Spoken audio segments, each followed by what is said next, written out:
Listening, fill in the blanks. Let's start. All this still doesn't answer the question of why we laugh at all. One idea is that all this still doesn't answer the question of why we laugh at all. One idea is that laughter and tickling originated as a way of sealing the relationship between mother and child. Another is that the reflex response to tickling is protective, alerting us to the presence of crawling creatures that might harm us or compelling us to defend the parts of our bodies that are most vulnerable in hand-to-hand combat. But the idea that has gained the most popularity in recent years is that laughter in response to tickling is a way for two individuals to signal and test their trust in one another. This hypothesis starts from the observation that although a little tickle can be enjoyable,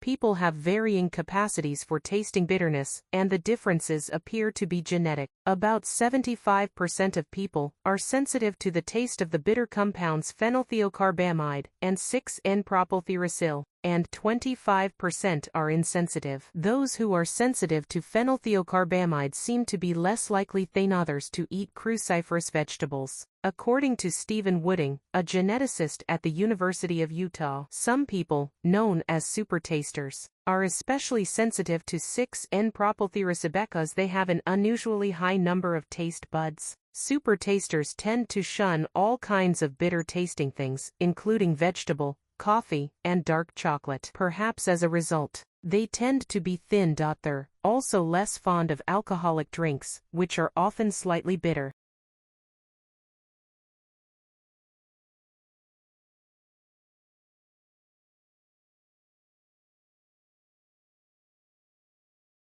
The genetic theory is also undermined by results from Peter Hepper and his team at Queen's University in Belfast, Ireland. In 2000, the psychologists used ultrasound to show that by the 15th week of pregnancy, fetuses already have a preference as to which thumb they suck. In most cases, the preference continued after birth. At 15 weeks, though, the brain does not yet have control over the body's limbs. Hepper speculates that fetuses tend to prefer whichever side of the body is developing quicker, and that their movements, in turn, influence the brain's development. Whether this early preference is temporary or holds up throughout development and infancy is unknown. Genetic predetermination is also contradicted by the widespread observation that children do not settle on either their right or left hand until they are 2 or 3 years old.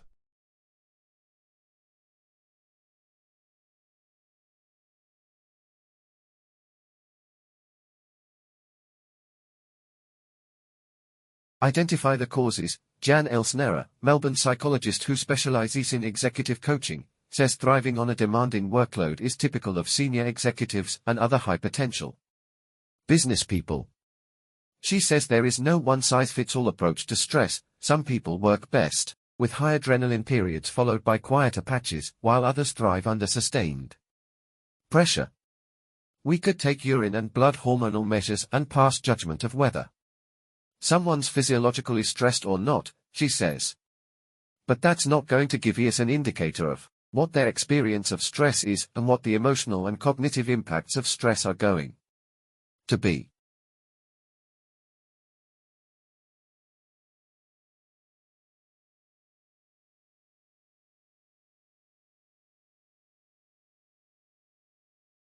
The problem arises not only from the scale and variety of the archaeological remains, but also from two other sources: the very varied natural and human threats to the resource, and the complex web of organizations with authority over, or interests in, the coastal zone. Human threats include the redevelopment of historic towns and old dockland areas, and the increased importance of the coast for the leisure and tourism industries, resulting in pressure for the increased provision of facilities such as marinas. The larger size of ferries has also caused an increase in the damage caused by their wash to fragile deposits in the intertidal zone. The most significant natural threat is the predicted rise in sea level over the next century, especially in the south and east of England.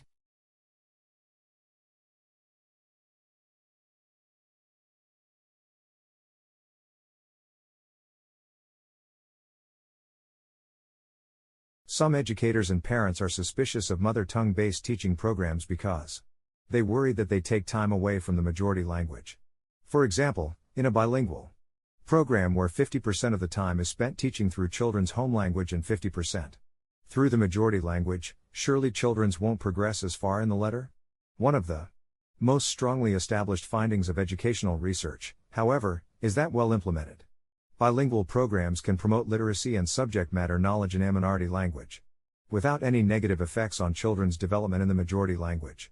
Within Europe, the Foyer program in Belgium, which develops children's speaking and literacy abilities in 3 languages, their mother tongue, Dutch and French, most clearly illustrates the benefits of bilingual and trilingual education. See Cummins, 2000.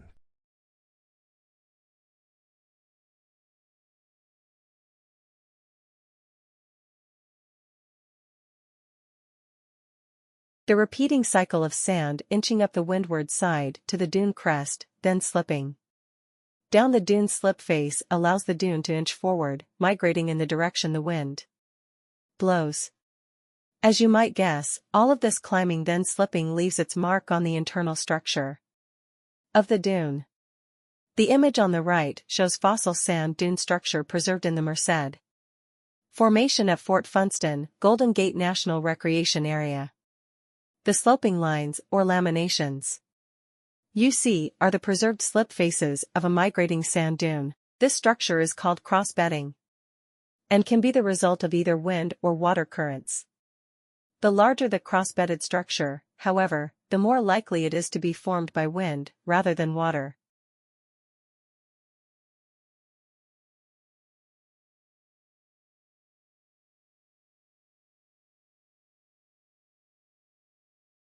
This is primarily achieved today through cavity wall insulation. Insulating bricks are built in 2 separate leaves, as they are cailled in the trade. The gap between the inner and outer leaves of brickwork depends on the type of insulation used, but there should be enough space for a gap of 20 mm between the insulating material in the cavity and the 2 leaves on either side.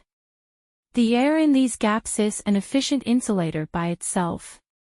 Cavity walls have replaced solid walls, because they are more resistant to rain penetration. Because 2 leaves are necessary, a strong brick manufacturing industry is essential, so that enough good quality insulating bricks are plentifully available.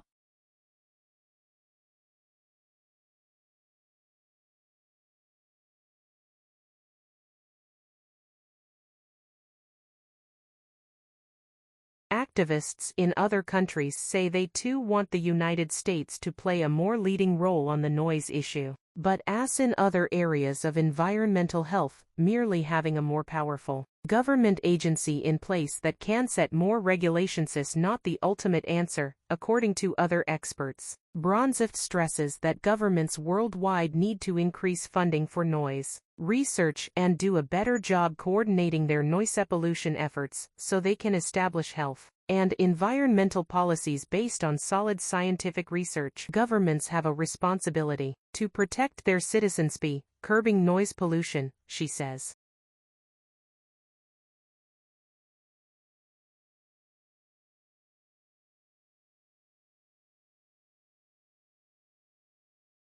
Meanwhile, throughout the period since it spread northwards after the last glaciation, the sustained growth of oak in Britain demonstrates that the wildwood was not as continual as once believed. Oak is a pioneer species, which requires vacant space to generate more of itself. Grazing animals are also present to keep areas open, so oak regenerates in the thorny brush as a protective measure from their grazing. Archaeological evidence indicates that red deer, who graze on grass as well as browse from trees, were essential to the economy in Mesolithic Britain, with people utilizing them for meat, skins, antlers, and bones.